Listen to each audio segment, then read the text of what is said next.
Muy buenos días, Puerto Rico. Soy Carmen Enit Acevedo y estamos en Bonita Radio. En Esto es lo último. Y esto es lo último. Hoy tiene una entrevista. Vamos a manejar una conversación con el licenciado Juan Dalmau, presidente del Partido Independentista, candidato a la gobernación en las próximas elecciones generales. Y tenemos que hablar de mucho, pero antes vamos a decir las palabras mágicas. Compartan, compartan, compartan. Recuerden que tenemos que hacer virales estos contenidos. Periodismo en profundidad, contestatario, valiente. Hacemos las preguntas que tenemos que hacer. Todo por el bien del país en el archipiélago y en cualquier lugar donde haya un puertorriqueño que constituye también la patria que todos queremos. Que también les digo, compartan a través de bonitasradio.net. Allí pueden buscar nuestros contenidos y si les parece pueden donar a través de PayPal y tarjetas de crédito. Igualmente, puede hacerlo a través de ATH Móvil, Fundación Periodismo 21 en el área de negocios y sobre todo pueden enviar cheques o giros postales a través de correo general a la dirección PMB 284, P.O. Box 19400, San Juan, Puerto Rico 00919-4000. Todo a nombre de Fundación Periodismo Siglo XXI. Y ahora sí que vamos a empezar a conversar con el licenciado Juan Dalmau. Buenos días, licenciado. Buenos días, Carmen. Un placer estar contigo. Nuevamente aquí en Bonita Radio, y yo he querido conversar con usted del tema principal, es la diáspora puertorriqueña y ese nuevo plan que a partir de su programa de gobierno dice que quisiera traer si el Partido Independentista y usted como candidato ganaran las elecciones. Pero yo voy a empezar por los temas urgentes del país porque sé que usted tiene mucho trabajo, yo también, pero hay que hacer, sobre todo tocar base con todos ustedes de cómo están los asuntos generales. Vamos a empezar por el asunto de que acaban de nombrar hace 2 días al presidente de la Comisión Estatal de Elecciones. El ambiente en la Comisión Estatal, sobre todo en el país, a partir de todo lo que ocurrió en la primaria, pues es un poco de problemas de credibilidad en quizás la institución que tiene que garantizarle al país que va a haber un proceso libre de cualquier problema. Y eso no fue lo que ocurrió en la primaria. ¿Qué le parece la manera en que aparentemente se logró consenso en términos de nombrar al juez Rosado Colomer de la región de Ponce? ¿Le da alguna esperanza de que estos 5 comisionados puedan tener, incluido el del Partido Independentista, la posibilidad de que, aunque la ley parece no establecerlo, puede haber consenso a través de los partidos políticos? Ciertamente, Carmen. Mira, en primer lugar, luego del fracaso de la primaria del 9 de agosto y luego lo que han llamado la secundaria, yo envié una carta a todos los candidatos finalmente que resultaron electos en la primaria y los otros que estaban certificados, lanzando un puente de avenencia y planteando que había que dar 4 pasos urgentes para encaminar de manera correcta la comisión. Número 1, la salida del entonces presidente Juan Dávila, que eso ya se logró mucho tiempo después. Número 2, el que su sucesor se lograra confirmar o sucesora por consenso. Eso también se ha logrado y se ha anunciado en el día de hoy. Pero quedan 2 elementos del plan que yo he presentado que hay que darle todavía atención prioritaria. El tercer punto era el que la Comisión Estatal de Elecciones se tiene que convocar en sesión permanente para establecer un calendario de trabajo intenso que incluya lo que tiene que ver con la certificación de los colegios, el ensamblaje de materiales, las imprentas que hay que utilizar para tener plan B y plan C si fallara la primera imprenta, lo que tiene que ver con las rutas de distribución y los días de distribución, y también, obviamente, garantizar que de los centros de votación se va a poder divulgar los resultados de manera efectiva. El otro punto que es importante es el de revisar por medio de una extraordinaria el código electoral, porque como tú señalas, todavía hay unas limitaciones en ese código electoral que ponen en peligro algunos elementos de garantías de la ley anterior y que el país había confiado. Fíjate que aquí nunca hubo problemas con las votaciones. De hecho, aquí las personas que plantean que en el 2004 hubo problemas, lo que hubo fue una impugnación sobre una especie de adjudicación de votos de 3 marcas. Exacto. Pero del proceso en sí, del proceso y la administración del mismo, Ese no fue el caso. Y al final del camino, si te fijas, la certificación de noche de elecciones de la comisión, después, cuando se hizo el recuento, era virtualmente idéntica en aquel momento. Así que yo creo que si se dan esos pasos, vamos a tener un proceso confiable, pero importante es que no ocurra lo que ocurrió. Un presidente se atrincheró para actuar unilateralmente con la autorización del partido político de gobierno y ya vimos las consecuencias. Todos los comisionados deben participar en igualdad de condiciones. ¿No le parece extraño o de alguna manera incómodo para el país y esa transparencia que pretende o debería pretender el gobierno de turno en relación a la Comisión Estatal de Elecciones, que la gobernadora Wanda Vázquez Garcet no haya dicho nada sobre este asunto? Sí, me parece que la gobernadora ha podido ser una protagonista más vocal. Yo comprendo que ella sí pidió la destitución o la renuncia Claro. del juez Juan Dávila, y comprendo que siendo una candidata primarista que surgió derrotada, pues prefirió mantener una distancia. Pero llega el momento en la responsabilidad de los gobernantes que hay que desembarazarse de la idea de que fueron candidatos primaristas, porque le quedan meses de responsabilidad gubernamental. Claro. Y ella no puede estar pensando que como perdí la primaria, ahora le toca a otro.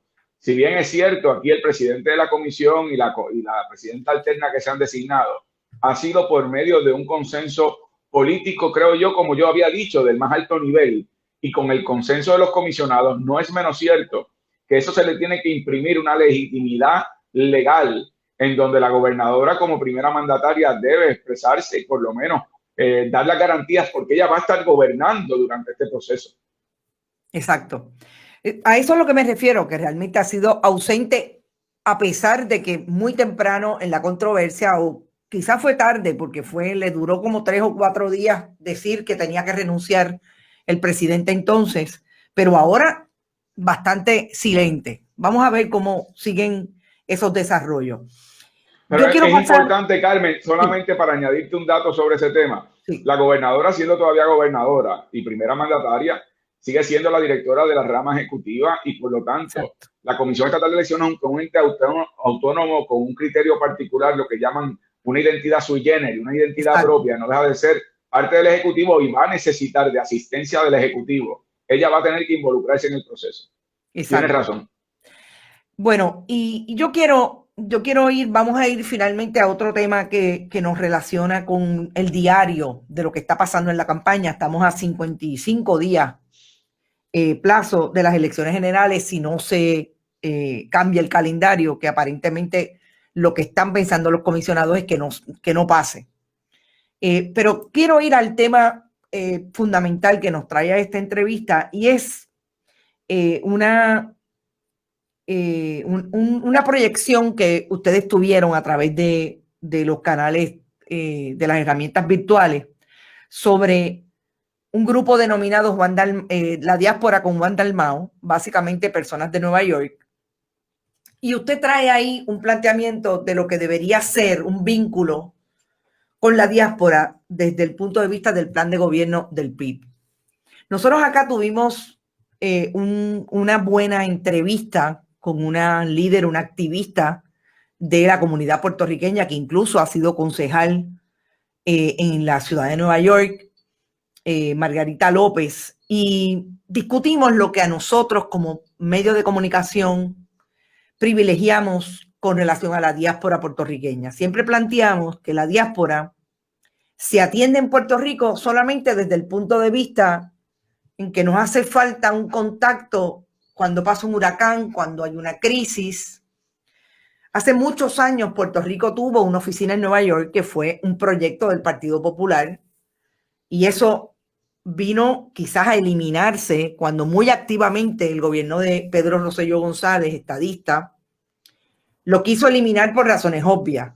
La diáspora no necesariamente tiene una vinculación desde el punto de vista estadista como lo quisieran los miembros del Partido Nuevo Progresista, por lo menos su liderato.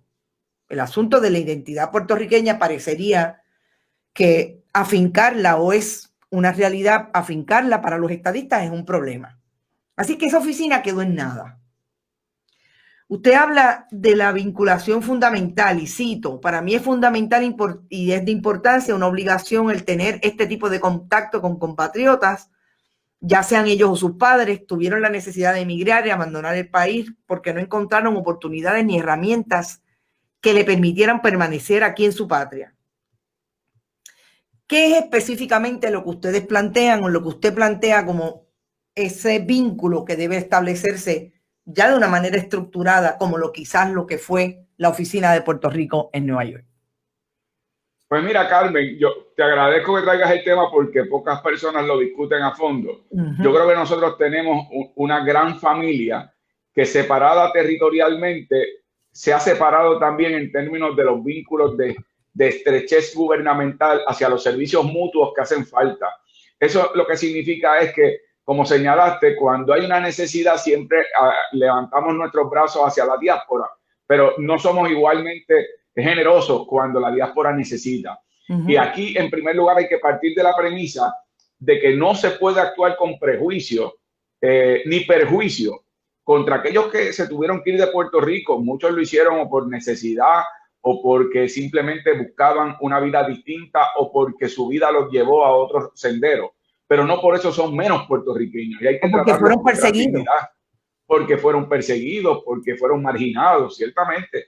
Y por lo tanto, yo lo que he propuesto es una oficina de enlace con la diáspora de Puerto Rico, en donde se establezcan, número uno, desde Puerto Rico, unos lazos en lugares puntuales donde hay mayor concentración de poblaciones de puertorriqueños. Eso no significa que no va a haber también interacción con otros lugares más lejanos o aislados, pero que eso permita establecer en esos lugares un censo de los puertorriqueños que se encuentran allá, tener un cuadro, ¿verdad?, de cuál es la composición estructural o de esa familia o de esa persona, que sepamos su profesión, que sepamos cuál es la cantidad del núcleo familiar, cuántos niños, a qué se dedican sus padres, de manera que en el momento en que necesiten servicios de Puerto Rico o contactos sobre necesidades que tengan allá o deseen regresar a Puerto Rico, esa oficina sirva como un agente de transición para su regreso. Cuando tengan que regresar, saber que tenemos a que Carmen Enid es periodista y Carmen Enid vendría y para un trabajo que se ha logrado conseguir en Caguas y por lo tanto allí le tenemos tales lugares como posibles lugares de residencia con tales escuelas cercanas, etcétera, etcétera. Es decir, hacer un perfil de aquellos que deseen participar, porque hay muchos que desean regresar, hay otros que no. Los que no desean regresar se les respeta, pero se les abren los brazos para, si tienen necesidades allá, tengan un enlace a través de una oficina gubernamental que le facilite el proceso de atender esas necesidades que tengan allá. Más allá del enlace, nosotros estamos acá, ustedes necesitan algo de acá o incluido necesitan algo de allá. Exacto, si necesitan algo de allá, por ejemplo, tenemos que concebir esta oficina, por lo menos que la oficina conciba que la diáspora es una extensión de nuestro pueblo. Por lo tanto, hay personas que se han tenido que ir con una enorme necesidad económica por lo que fue la destrucción de sus casas con los huracanes o con los temblores, que llegaron a otros lugares sin los mínimos de atención, sin los mínimos de tener un enlace, de tener quienes le pudieran servir como gestores en las cosas básicas de encontrar una vivienda adecuada. Algunos se fueron a casa de familiares, pero no tenían un apoyo gubernamental en ese proceso de ubicación en los Estados Unidos.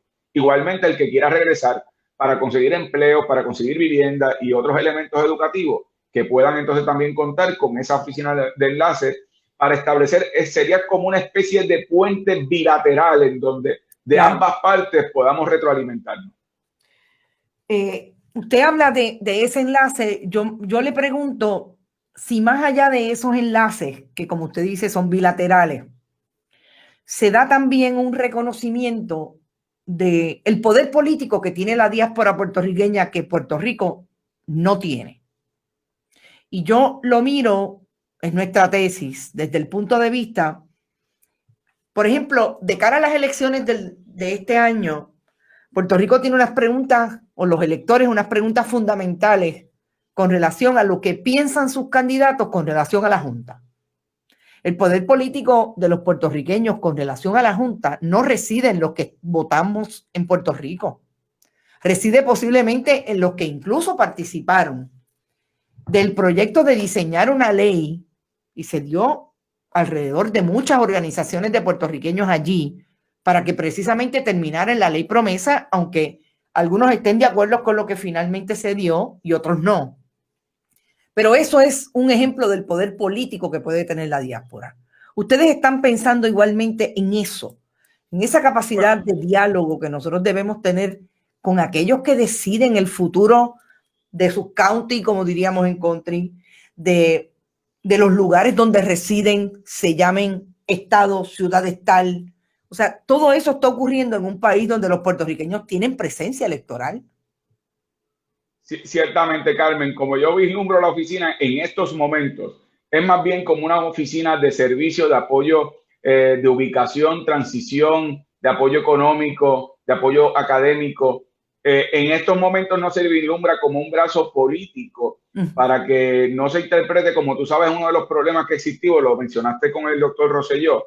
Vieron las oficinas de servicios que tenían una función gubernamental importante como un brazo político contrario a su proyecto anexionista y las desmantelaron dejando a muchas personas sin unos servicios necesarios. Eso no significa, como señala Carmen, que sí hay organizaciones de la diáspora que están haciendo un trabajo y que nosotros no seríamos un obstáculo al trabajo de orientación electoral, sin entrar por quién o cómo, cuándo. Ciertamente que tengan su impacto y presencia en el proceso político, pero lo mantendríamos para evitar los vaivenes político-partidistas que descarrilen algo que hoy es más importante que nunca. Tenemos más que antes en nuestra historia, gran parte, por no decir más de la mitad de nuestra población, viviendo en distintos puntos del mundo, principalmente en los Estados Unidos. La agrupación que señalaste, la diáspora con Dalmau, tiene personas que están en Costa Rica, personas que están en Nueva York, Chicago, hay personas que están en Florida, hay personas que están en Londres. Ha sido algo bastante diverso, pero no hay duda alguna que en términos demográficos, en los Estados Unidos es que se encuentra gran parte de nuestra población y ahí tenemos que enfocar gran parte del servicio. Ustedes han hecho la matemática, ¿cuántas personas hay en Estados Unidos o en otras partes del mundo hábiles para votar, por ejemplo, en estas elecciones? Mira, es muy difícil identificarlo en estos momentos porque no hay un censo para empezar. Segundo, para que puedas votar de voto ausente, tienes que haber votado en alguna de las últimas 2 elecciones y que se sepa que tú abandonaste el país, y ahí es donde se falla. No hay un sistema de conteo de quienes se están yendo temporariamente, permanentemente, y parte del esfuerzo que debería hacer esta oficina como sus obligaciones es ese censo que puede establecer ese sistema estadístico de quienes están fuera de manera permanente, quienes podrían participar del proceso en Puerto Rico. Si votaron en Estados Unidos, pues ya no podrían votar en Puerto Rico. Eso es uno de los elementos que hay que también en su momento examinar, pero no hay duda de que hay unos detalles que impiden tener esa estadística, y por eso estamos invitando a toda persona de la diáspora que haya votado en alguna de las últimas 2 elecciones, 2012 o 2016, que solicite el voto ausente. Tiene hasta el 14 de septiembre, Carmen. Es decir, estamos apenas unos días de que vence ese término, y si vence el término usted no ha solicitado por vía electrónica el voto ausente, aunque luego quiera solicitarlo, no va a poder hacerlo y no va a poder votar. Ok, es el 14 de septiembre la última oportunidad para solicitar a nivel electrónico, o sea, por internet, el voto ausente. Así y los requisitos yo sugiero que no, haber votado en las últimas 2 elecciones, en una de las últimas 2, no en las 2, en alguna de ellas 2. Pero yo quiero invitar a que visiten las plataformas sociales de Comisionados PIP. Ahí hay enlaces para redirigirlos a las páginas oficiales de la Comisión Estatal de Elecciones. Visitar la página del Comisionado Electoral PIP no es un elemento de un formulario de afiliación. Pero lo que pasa es que es más fácil para poder redirigirle a las páginas oficiales, porque la página oficial de la comisión está tan agolpada de los temas de las primarias, resultados, etcétera, que se hace más fácil de esa manera. Lo sabemos. Es bien difícil manejar, navegar en esa página, como decimos los internautas. Los cibernautas. Dalmau, estas elecciones son interesantes y yo quiero tocar un tema que ha sido de las últimas semanas. Son interesantes para el PIB porque lo que nosotros hemos visto en años anteriores, que ustedes necesariamente no llegan al 3% para quedar inscritos. Es posible que con no solamente la diversidad de votantes que pueda haber en esta elección, sino también por la realidad de lo quemado que están ambos partidos de mayoría, un nuevo electorado pueda moverse, y sobre todo de ese viejo electorado, que se haya limpiado de la demonización de la independencia para Puerto Rico, y obviamente el Partido Independentista tiene un nombre relacionado, así es que bueno, por ahí pues hay un prejuicio que ha sido detrimental en otros momentos. Se mueva a votar por otros candidatos que no necesariamente están relacionados ni siquiera por la insignia de los partidos de mayoría. Pero en este momento hay una, podríamos llamar una pugna que no solamente se trabaja desde la institucionalidad, o no institucionalidad, sino desde esas personas que se hacen llamar pipiolo, sino que yo creo que también está muy ligado a algunos medios de comunicación que entenderían, como ha pasado, valga la redundancia, en el pasado, entrar a demonizar ciertas categorías de nuevos electores o nuevas maneras de votar o nuevas insignias, como puede ser el Partido Victoria Ciudadana. Pero ha habido, sobre todo en las redes sociales, como esa peleita fuerte entre unos y otros a partir de los issues que están saliendo públicos con relación, por ejemplo, a la figura de Alexandra Lúgaro o a lo que está pasando con el anuncio, etcétera. ¿De qué manera ustedes en el PIB se distancian o son parte de estas críticas que a veces son bastante duras a nivel de las redes, sobre todo con relación a lo que está pasando en Victoria Ciudadana? Bueno, mira, en primer lugar, con respecto a nuevas ofertas electorales, el PIB ha sido consistente cuando se ha cumplido con la ley, se han certificado, incluso hemos abogado porque se le otorguen los derechos que les corresponden, y hemos abogado también porque no sean excluidos de listas electorales o de posibilidad de candidatos. Ese ha sido nuestro rol en la Comisión Estatal de Elecciones. Incluso cuando yo fui comisionado, te recordaré que en aquellos tiempos se inscribió el PPT, se inscribió el PPR, se inscribió el MUS, y nosotros nunca fuimos obstáculos en esos procesos. Es natural, pienso yo, que en los procesos electorales haya pugna entre múltiples facciones, partidos, electores que están en el fragor de la campaña. Yo estoy enfocado en mi campaña. Mi responsabilidad es llevar mi mensaje. Yo no he intervenido en asuntos públicos contra otras personas sobre temas que han salido. Esas explicaciones las tienen que dar otras personas de todos los partidos, porque, Carmen, después de todo, esto es una contienda electoral. Claro. Todos tenemos que estar sujetos, todos, me incluyo yo, a estar sujetos al escrutinio del electorado puertorriqueño. Y eso requiere tener piel, y eso requiere tener explicaciones.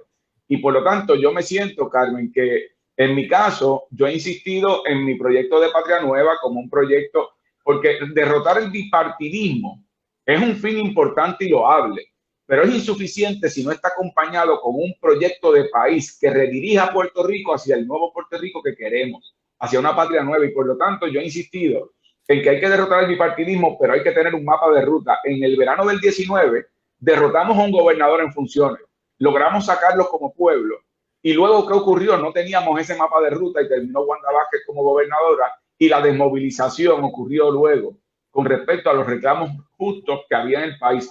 Por eso yo digo, hay que insistir en un proyecto político, y todo proyecto político tiene que estar acompañado de historial y carácter.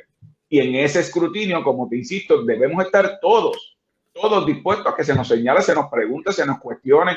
Y en ese proceso yo me someto sin ningún problema, y creo que los demás candidatos y candidatas deben del mismo modo respetar al elector y someterse a ese proceso. ¿Usted cree que Alexandra Lúgaro no tiene piel y no tiene carácter?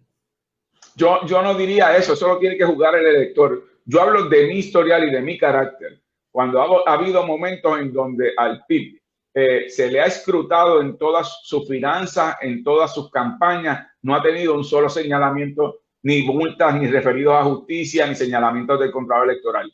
En la función de administrar los miles de dólares de las oficinas legislativas y las oficinas electorales, no hemos tenido ni un solo señalamiento, ni un solo referido al Departamento de Justicia. En nuestros fondos de campaña tampoco lo hemos tenido. Así que tenemos ahí un historial de administración pública, del mismo modo en nuestro desempeño público, en las luchas universitarias, en contra del cierre de recintos, en contra de la privatización, en contra de la Junta de Control Fiscal. Cada uno de los candidatos ha tenido posiciones sobre esos temas. La mía está clara. Hay quien puede diferir de mí, pero la mía está clara. Siempre a favor de la Universidad de Puerto Rico, siempre a favor de los trabajadores, siempre en contra de la Junta de Control Fiscal. Y yo creo que eso los demás deben dar explicaciones de dónde han estado parados. Fíjese que sin decirlo, usted habla de mapa de ruta y de experiencia en administración pública, y quien único no lo tiene en esta contienda electoral es el Partido Victoria Ciudadana. Bueno, tendrían de nuevo que ellos dar sus explicaciones. Yo te puedo hablar de mi experiencia con respecto a lo que ha sido administrar, no solamente por décadas fondos de campaña, pero yo como comisionado electoral, yo como secretario general, yo como senador, además de los que han sido senadores, los que han sido representantes, incluso hemos devuelto presupuesto al presupuesto del país porque hemos utilizado los fondos adecuadamente.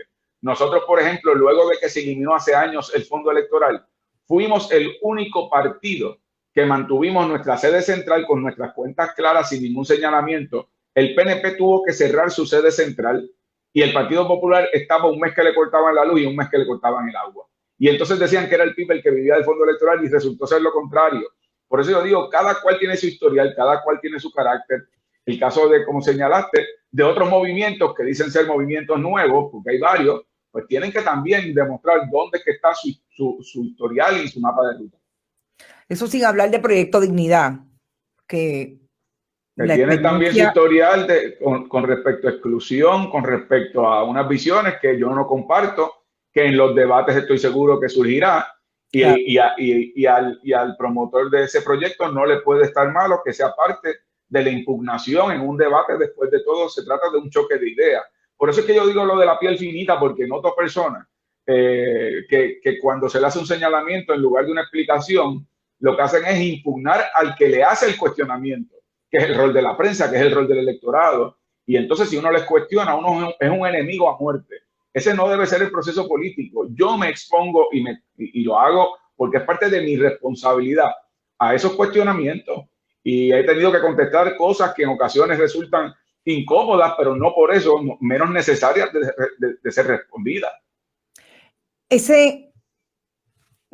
Cuando usted habla de lo que usted ha notado, ha sido una expresión bastante repetitiva, sobre todo en las redes sociales. Y obviamente las redes sociales tienen una manera de discursar, una manera en que se utiliza para llevar un mensaje. Hablábamos acá la semana pasada con Brenda Reyes Tomasini, una especialista en comunicación, precisamente en que hay que saber cómo discursar para cada público y sobre todo para cada plataforma. Así es. Parecería que ahí es donde hay mucho problema en estas identificaciones que se dan con relación a la manera en que pueden contestar unos u otros. Pero hablando de las redes sociales, ha sido interesante en esta campaña para mí dos líneas que he visto de la campaña suya. Una es, y es la que quisiera primero conversar, el hecho que quizás es la primera vez que yo escucho a un líder del Partido Independentista diciéndole al país que va a manejar el asunto de la independencia, porque obviamente el estatus es importante. Rafael diría que no está en issue, pero para el PIB siempre ha estado en issue la independencia, el estatus de Puerto Rico. Pero es la primera vez que es más claro que usted dijera que es importante y eso se va a atender, pero hay unos asuntos apremiantes del país que hay que atender. Fue difícil llegar estratégicamente a convencer al liderato más viejo, por no decir más antiguo, del Partido Independentista, a que en el 2020 había que cambiar quizás de acercamiento estratégico en comunicación con relación a lo que es la figura del candidato a la gobernación con relación a ese tema específicamente? Pues mira, no realmente. Yo creo que las circunstancias y la historia van creando condiciones que hacen que estos elementos fluyan. La realidad es que el PIB de la Guerra Fría o el PIB que encontró en la década del 90 todavía unos elementos contestatarios.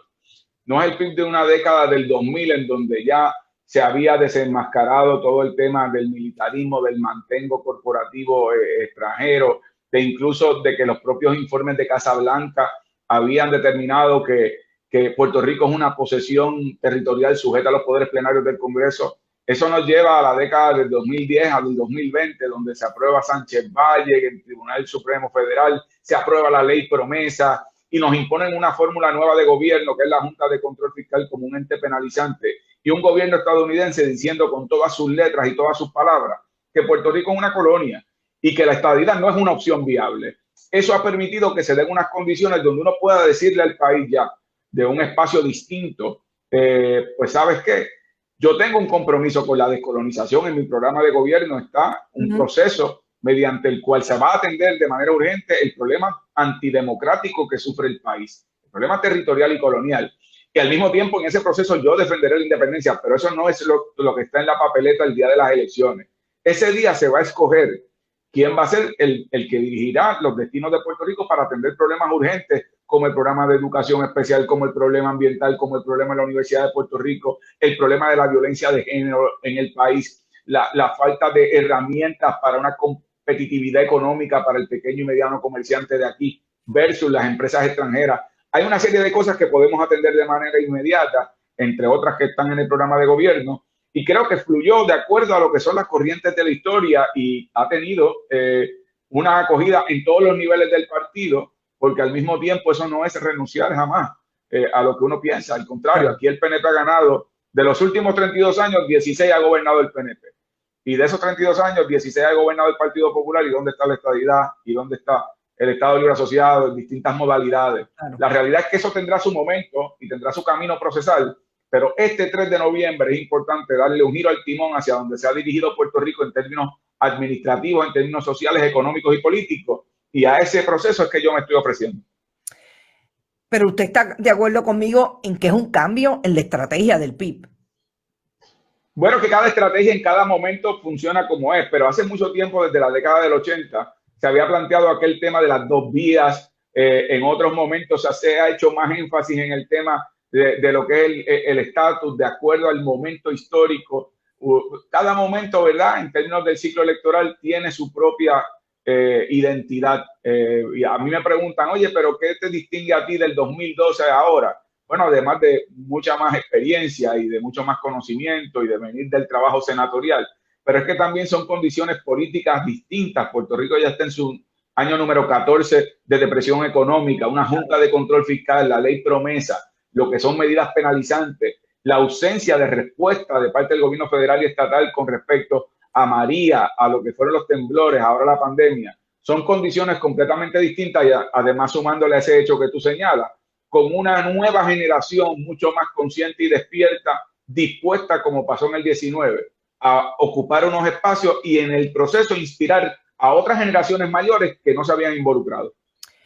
En ese cambio de estrategia, yo también he observado, y es quizás la última parte que quisiera conversar, la mayor y mejor utilización de las nuevas plataformas de comunicación, sobre todo las redes sociales.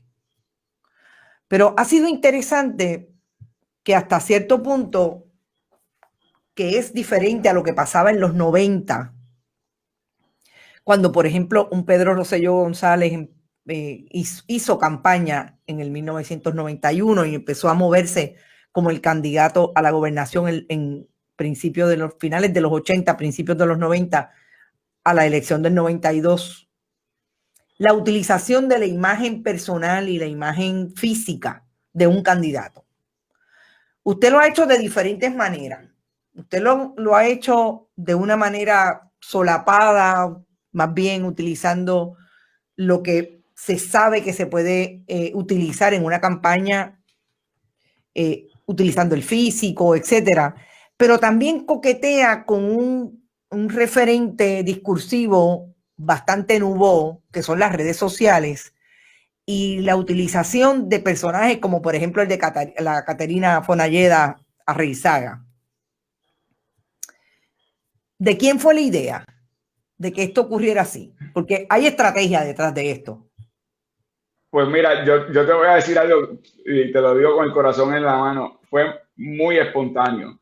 Resulta que Caterina, que tiene su plataforma social, sí, hizo un comentario con respecto a Juan Dalmau y la pelea que tiene en su casa, con su hija. Yo, que conocía el personaje, no sabía que había puesto esa información, y cuando me entero que me lo comparten, a mí me pareció jocoso participar de eso y escribirle de vuelta, jamás con ninguna expectativa. Y entonces, luego de que le compartí una respuesta, a su vez, pues entonces por vía de mensaje directo me hicieron el acercamiento: ¿por qué no hacemos algo? Y a eso voy, a una dimensión más amplia de tu planteamiento. Como te decía ahorita, más que un cambio, la historia va llevando a su cauce las cosas. Yo comencé como secretario general, como comisionado electoral, en un puesto que requiere una dureza y una expresión bastante severa con respecto a la defensa de lo que es la política del partido y lo que representa el partido.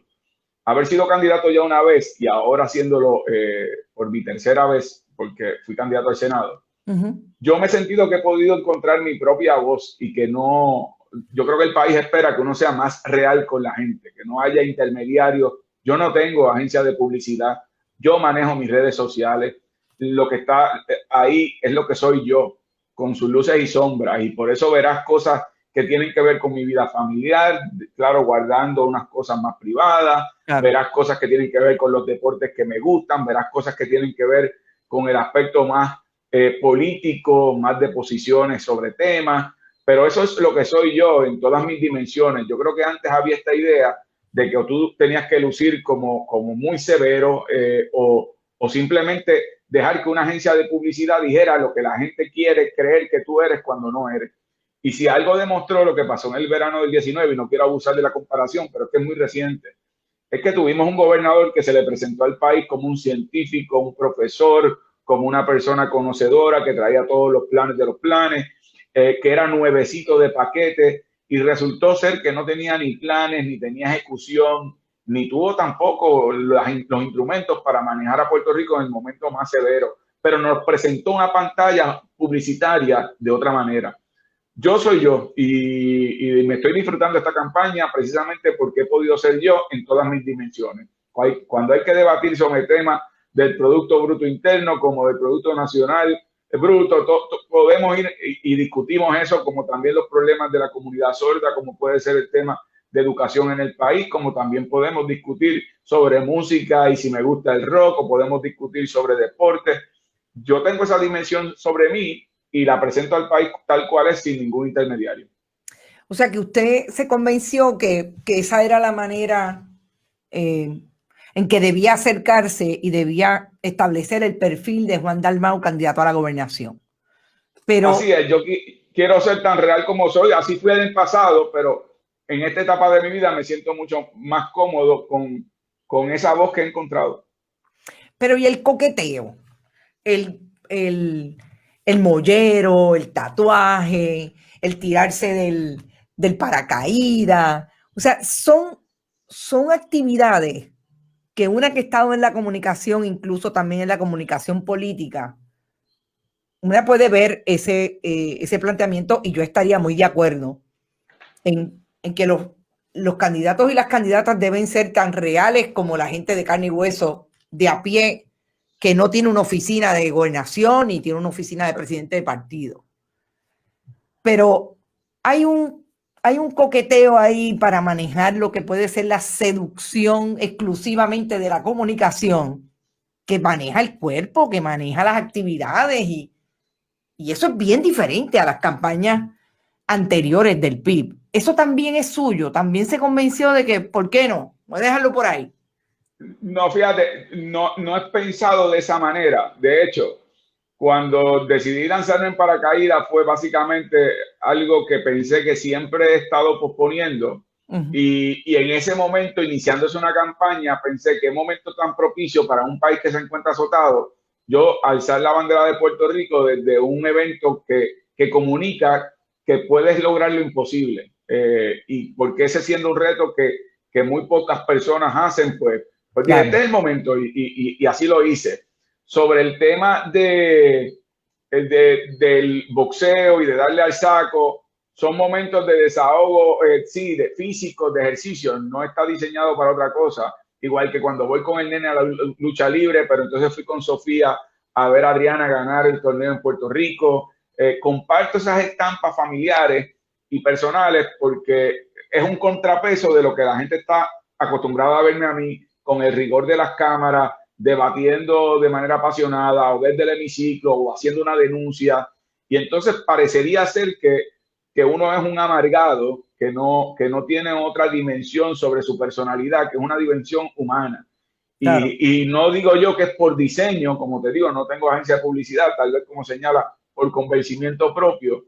Creo que el país debe tener todos los elementos de quién es uno en todas sus dimensiones, que así mismo soy capaz de reírme de mí mismo, tomarme con sentido del humor, tomar con sentido del humor algunos planteamientos que se puedan hacer sobre mí o tratar de bellonearme, pero al mismo tiempo puedo, en ese aspecto también, debatir sobre temas de profundidad y necesidades del país. Pero Perfecto. realmente no es un diseño. Ok, muy bien.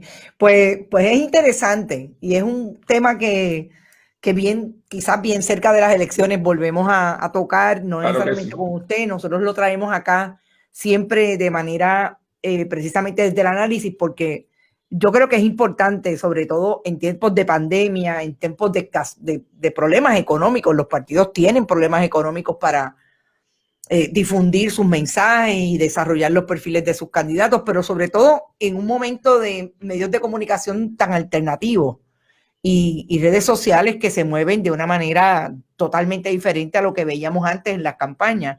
Es bien interesante de qué manera usted ha construido ese perfil. Yo lo voy a dejar aquí porque yo sé que vamos a tener otras conversaciones antes de las elecciones, pero uno de los temas que más a mí me fascinan, y usted hasta cierto punto me lo trajo y quiero que lo vaya pensando para nuestra próxima conversación, es precisamente cómo el país se enfrenta, además de a un problema de liderato y de capacidad, para mí, entre todos los partidos de mayoría que han gobernado, por ejemplo, ¿dónde se va a buscar ese talento? Por un lado, eso y la experiencia gubernamental en un momento en que Puerto Rico quizás tiene la mayor crisis de operación y de recursos humanos en las agencias de gobierno. Así que eventualmente hablamos de eso, pero vaya pensándolo porque es una conversación quizás de una hora, que hablemos un poco sobre gobernabilidad y el estado de situación en el gobierno de Puerto Rico a partir de todas estas crisis. Me parece excelente y te agradezco como siempre este espacio alternativo que permite hablar con sosiego y profundidad sobre temas que en ocasiones Perfecto. no solamente que es que se trabajan de manera superficial, a veces ni siquiera se trabajan. Así que gracias, estoy a tu disposición, claro que sí. Como Tenemos esa siempre, asignatura cuídense pendiente. mucho y nos vemos pronto. Gracias un montón. Bueno, igual a ti, cuídate.